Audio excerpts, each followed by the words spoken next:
Hello, and welcome to the Colonial Zone of Santo Domingo Poetry Walk. Today, you will have a virtual tour of the Dominican Republic's most historic site, the Colonial Zone. In this tour, you will also learn about various places and famous landmarks in the area that have inspired poets from the Dominican Republic, as well as poets from other nations. Hope you enjoyed this tour and learn lots. Salome Ureña is considered one of the most influential lyrical poets of the 19th century and an innovator in women's education in the Dominican Republic. Her works centered around her love for her country and her family surroundings. Some of her most famous poems are A la Patria and Ofrenda a la Patria. These poems express her deep love for the Dominican Republic in a very delicate and sophisticated manner. Oh patria idolatrada, ceñida de alta gloria, prepárate a ser reina del mundo de Colón. Tu rango soberano te guarda ya la historia, la fama te presenta tu lauro y tu blasón. In these lines from the poem A la Patria, she demands the citizens to stand up for their country and make it the beautiful and powerful country it is meant to be. Salome Ureña was one of the few women in the Dominican Republic at the time to have a formal education, and because of this hunger and thirst for justice and equality, she founded the first school for women called Escuela de Señoritas, or School for Ladies. The school graduated 6 female teachers, a very uncommon amount for that time. Salome Ureña remains to this day one of the most accomplished and talented poets of the Dominican Republic. José Joaquín Pérez is a Dominican poet from the 19th century.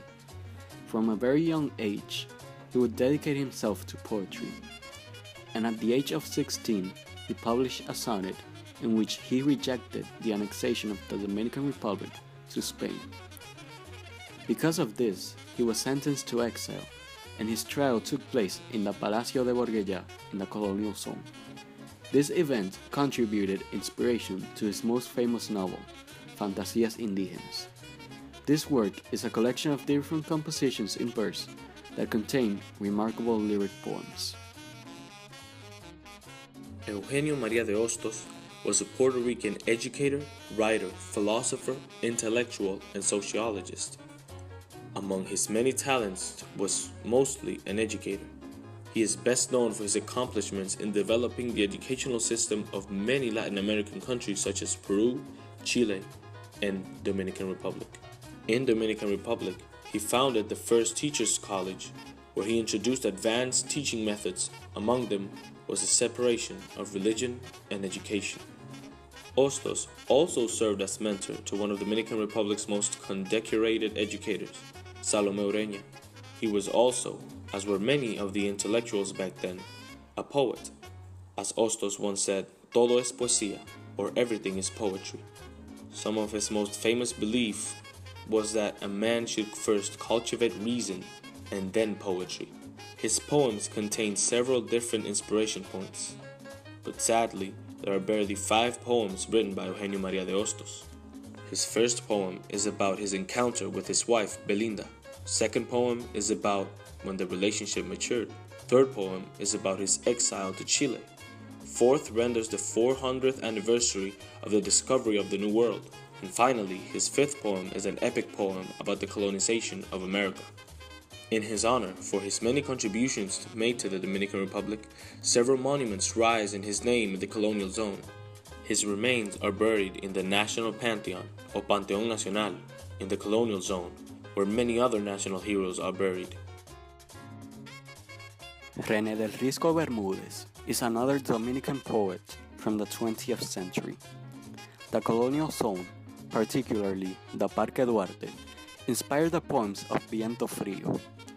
In these poems, Bermúdez paid a great homage to that space of the city, because in narrating the disenchantment and frustration at the failed outcome of the April War of 1965, he warns with melancholy and sadness that nothing will be the same and that the history of that colonial city and its surroundings will be changed by future political history, with its fate and burden of defeat, memory of spaces when history seemed to have other destinies.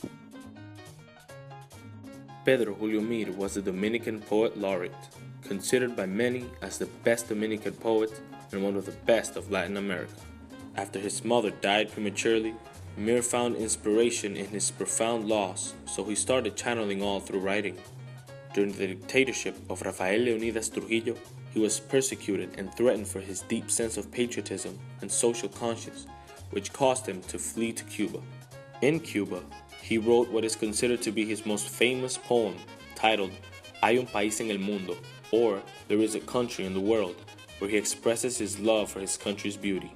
Because of this poem, and many others, expressing his deep care for his nation, his picture is found in many establishments around the colonial zone in honor of these achievements.